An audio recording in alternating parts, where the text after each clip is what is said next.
রাঙামাটিতে এত সুন্দর একটা রিসর্টে 100 টাকা এন্ট্রি ফি দিয়ে কিভাবে ঘুরে আসতে পারেন, কাপ্তাই লেকে নৌকা ভ্রমণ, আরো অনেক সুন্দর সুন্দর দর্শনীয় স্থানে আপনারা কিভাবে যাবেন, সবই থাকছে এই ব্লগের মধ্যে। সো হ্যালো এভরিওয়ান, আসসালামু আলাইকুম। This is Aditi from daily diary of Aditi. 21শে ফেব্রুয়ারি ছুটিতে চলে গেলাম রাঙামাটিতে ঘুরতে। ঢাকা থেকে রাত 10:30টার বাসে আমরা রওনা করি আর পৌঁছায় যাই রাঙামাটিতে সকাল 7টার মধ্যে। আর আমরা বুকিং দিয়ে এসেছিলাম রাঙাদ্বীপ রিসর্ট। রাঙাদ্বীপ রিসর্টে যাওয়ার জন্য আপনাদের এই ব্রিজটার মধ্যে আসতে হবে। রিসর্ট থেকে বলে দেওয়া হয়েছিল এই ব্রিজে এসে তাদেরকে কল করলে তারা একটা বোট পাঠিয়ে দিবে। বোটে ওঠার 5 থেকে 7 মিনিটের মধ্যে আপনারা কিন্তু পৌঁছে যাবেন রাঙাদ্বীপ রিসর্টের মধ্যে। আর বোট জার্নিটা কিন্তু খুবই শর্ট ছিল। এই হচ্ছে রাঙাদ্বীপ রিসর্টের এন্ট্রান্স। সিঁড়ির মধ্যে এত সুন্দর করে কালার করা, আপনারা যখন রিসর্টে ঢুকবেন তখনই মনটা ভালো হয়ে যাবে। আমাদের যেহেতু বুকিং করাই ছিল, সো আমরা চলে গেলাম প্রথমেই রিসেপশনে। এরপর আমি একটু চারপাশ ঘুরে দেখলাম, যতক্ষণ না আমাদের চেকিং টাইম স্টার্ট হয় আমরা একটু ঘুরে ঘুরে দেখলাম রিসর্টটা। কিন্তু আমাদের খুব বেশিক্ষণ ওয়েট করা লাগে নাই, আমাদের খুব তাড়াতাড়ি চেকিং টাইম হয়ে গেল। এই হচ্ছে কটেজ গুলো, এত সুন্দর পেইন্ট করা, হঠাৎ করে দেখলে মনে হয় যে বাইরের কান্ট্রির কোনো কটেজ। আমরা যে পাঁচটা রুম নিয়েছিলাম ওই পাঁচটার নাম ছিল পূর্বাশা, আর আমাদের রুমটার নাম ছিল বনজুই। প্রত্যেকটা রুমের কিন্তু আলাদা আলাদা খুবই সুন্দর সুন্দর নাম আছে। আমার কাছে তো আমার কটেজের কালারটা খুবই পছন্দ হয়েছে, একদম হালকা পেস্ট কালারের মধ্যে। আর এখন তোমাদেরকে আমি রুম ট্যুরটা দিয়ে দিই। রুমটা আমার খুবই খুবই পছন্দ হয়েছে। রুমটা ঢুকতেই খুব সুন্দর একটা আলমারি দেওয়া আছে, আর রুমটা এত এত বিশাল বড় একটা রুম। হোটেল রিসর্টের রুম গুলা কিন্তু এখন সাধারণত খুব বেশি একটা বড় না, কিন্তু এই রিসর্টের রুমটা খুবই বড় আর খুবই ক্লিন। যেহেতু এই রিসর্টটা খুব বেশি একটা পুরানো না, অনেক নতুন একটা রিসর্ট। এখানে রয়েছে 2টা সোফা সেট। এই হচ্ছে স্পেশাল একটা জায়গা। এটা হচ্ছে আমার রুমের ব্যালকনিটা। ব্যালকনিটা তো আমার খুবই খুবই পছন্দ হয়েছে। এই রুম দিয়ে তোমরা খুব সুন্দর কাপ্তাই লেকের ভিউ পাবা। যেহেতু অনেক সকালবেলা করা হয়েছে, সো এখানে একটু গ্লুমি ওয়েদার ছিল। আমরা যে কাপল বেডরুমটা নিয়েছিলাম এটা রেগুলার প্রাইস হচ্ছে হলিডেতে 6,000 টাকা, আর আপনারা যদি হলিডে ছাড়া আসেন তখন নিবে হচ্ছে 5,100 টাকা। এর সাথে আপনারা পেয়ে যাবেন কমপ্লিমেন্টারি ব্রেকফাস্ট। এখন দেখাবো আরেকটা খুব সুন্দর একটা জায়গা এই রিসর্টের মধ্যে, সেটা হচ্ছে ওদের সুইমিং পুল। সুইমিং পুলটাতে একদম কাপ্তাই লেকের ফুল ভিউ আপনারা পেয়ে যাবেন। আর পুল হচ্ছে টোটাল 2টা, একটা হচ্ছে বাচ্চাদের জন্য, একটা হচ্ছে বড়দের জন্য, বাট দুইটাই কিন্তু সবাই ইউজ করতে পারবে। একটায় পানি একটু কম, একটায় পানি বেশি। এই রিসর্টটা কিন্তু অনেক বিশাল একটা জায়গা জুড়ে, সো আপনার ঘুরতে ঘুরতেও কিন্তু অনেক সময় লেগে যাবে। আর এই সাইডটা হচ্ছে রাঙাদ্বীপ ক্যাসেল, এখানে আপনারা অনেকজন ফ্রেন্ডরা মিলে এসে থাকতে পারবেন। আর এই পাশে আপনারা পেয়ে যাবেন ডিউলাক্স প্রিমিয়াম ক্যাটাগরির আরো রুম। দুপুরে আমাদের অনেক ক্ষুধা লেগে গিয়েছিল, সো আমরা একদম 1টার মধ্যে লাঞ্চ করে ফেললাম। মাছ ভাজি, ডাল, খাসি মাংস ভর্তা, সালাদ। আর ওদের ফুড কিন্তু অনেক বেশি মজা। খাওয়ার সময় খুব বেশি একটা ভিডিও করা হয়নি। ডাইনিং স্পেসটা হচ্ছে দোতলায়, আর আপনি ডাইনিং স্পেস থেকে কিন্তু লেক ভিউ পাবেন। খুব সুন্দর একটা লেক ভিউ এখানে আছে। লাঞ্চ করে আপনারা এই ব্যালকনিতে দাঁড়িয়ে কিন্তু চা খেতে পারেন। আর যারা ডে লং প্যাকেজে আসতে চান তারা কিন্তু এন্ট্রি ফি দিয়ে খুবই কম খরচে ঘুরে যেতে পারেন। এন্ট্রি ফি দিয়ে কিন্তু আপনারা এখানে এসে সুইমিং করতে পারবেন। সুইমিং এর জন্য আলাদা কস্ট 200 হয়তো 300 টাকার মধ্যে। আর অ্যাক্টিভিটিস এর জন্য আপনারা এখানে কাইকিং করতে পারেন।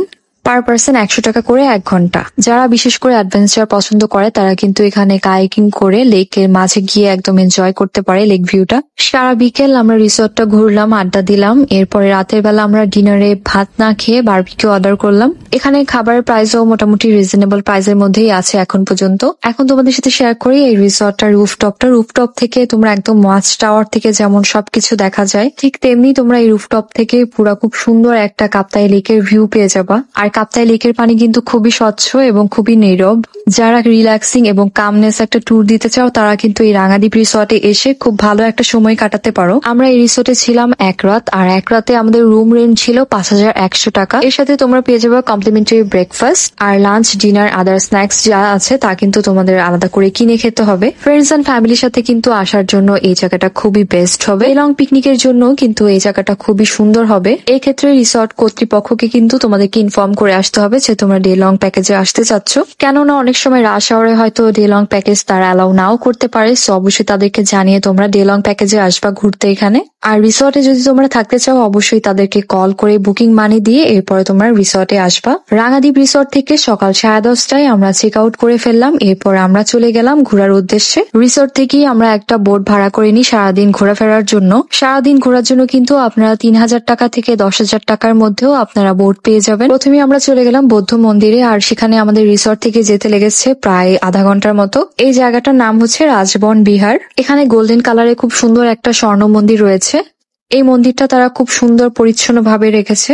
আর এটা হচ্ছে বৌদ্ধদের মন্দির, এটাও কিন্তু বাইরে থেকে ইন্টেরিয়র খুবই সুন্দর। যেহেতু এটা মন্দির, আপনারা এমনিই কিন্তু এখানে ঘুরে আসতে পারবেন, এখানে কোনো ফিস নেই। এরপর আমরা রওনা হয়ে গেলাম রাঙামাটির একটা হাট বাজারের উদ্দেশ্যে। আপনি এখানে যেখানেই যাবেন আপনাদের একটু উঁচু পাহাড়ে উঠতেই হবে। বাজারে আসার পর দেখলাম এখানে খুবই ফ্রেশ আনারস বিক্রি করছে, তো সবাই মিলে আমরা একটু আনারস খাচ্ছিলাম এখানে। এরপর পাহাড়ি মার্কেটটা একটু ঘুরে বেড়ালাম, যেখানে কি কি বিক্রি হয়। আর একটু শীতের দিকে কিন্তু আসলে এখানে আপনারা খুব সুন্দর সুন্দর চাদর কালেকশন পেয়ে যাবেন, গায়ের শল, চাদর, আরো সোয়েটার আর কাপড়ের এই ব্যাগগুলো আপনারা পেয়ে যাবেন 150-200 টাকার মধ্যে। খুব সুন্দর সুন্দর ব্যাগ কালেকশন এখানে আছে। সবাই এই বাজার থেকে টুকটাক একটু কেনাকাটা করে এরপর আমরা আবার নৌকার দিকে চলে গেলাম। এই পাহাড়ি মার্কেটটার উপরেও কিন্তু আরেকটা মন্দির আছে। দুপুরবেলা আমরা চলে যাই লাঞ্চে, আর এটা হচ্ছে একদম লেকের উপরে একটা রেস্টুরেন্ট, নাম হচ্ছে টঙ্গা রেস্টুরেন্ট। আমরা নিয়েছিলাম ব্যাম্বো চিকেন, চাপিলা মাছ ভর্তা, কাচকি ভর্তা। খাওয়ার পরে আমরা সবাই ডিসাইড করি আধা ঘন্টা একটু রেস্ট নিব, তখন আর কোথাও যাব না। এরপর আমাদের উদ্দেশ্য ছিল শুভলং ঝর্ণাতে আমরা যাব, কিন্তু এখন যেহেতু বর্ষাকাল না, বেশি পানি নাই, সো ঝর্ণাতে গিয়ে লাভ নাই। এরপর এখানে আপনার একটা ঝুলন্ত ব্রিজ আছে, এখানে কিন্তু আপনার ঘুরে আসতে পারেন এন্ট্রি ফি দিয়ে। এখানে এই ঝুলন্ত ব্রিজটা কিন্তু বেশ ফেমাস, সো আপনার এখানে আসলে অবশ্যই এখানে যাবেন। ঝুলন্ত ব্রিজটার কাছাকাছি রয়েছে পলোয়েল পার্ক, সবাই এই নামটার সাথে অবশ্যই পরিচিত, কারণ পলোয়েল পার্ক কিন্তু কাপ্তাই লেকের মধ্যে খুবই পপুলার। পলোয়েল পার্কে গিয়ে আমরা একটা ফুচকা অর্ডার করি, আর এখান থেকে এত সুন্দর একটা ভিউ পেয়েছিলাম আমরা। পলোয়েল পার্কে কিন্তু এন্ট্রি ফি হচ্ছে 40 টাকা, আর এখানে খাবার দাবার লাঞ্চের ব্যবস্থা রয়েছে। এখানে রিসর্টও আছে, রিসর্টের সাথে খুব সুন্দর সুইমিং পুল আছে, বাচ্চাদের খুব সুন্দর খেলার একটা পার্ক আছে। পলোয়েল পার্কে আমরা খুব বেশি সময় কাটাই নাই, আমরা জাস্ট ফুচকা খেয়ে পরে চলে যাই। রাঙামাটিতে ঘোরার জন্য কিন্তু আরো অনেক জায়গা আছে, আমরা সবগুলা জায়গায় যাইনি। আর এই ধরনের জায়গায় আপনারা যত মানুষ বেশি থাকবেন তত কিন্তু খরচটা একটু কমে আসবে।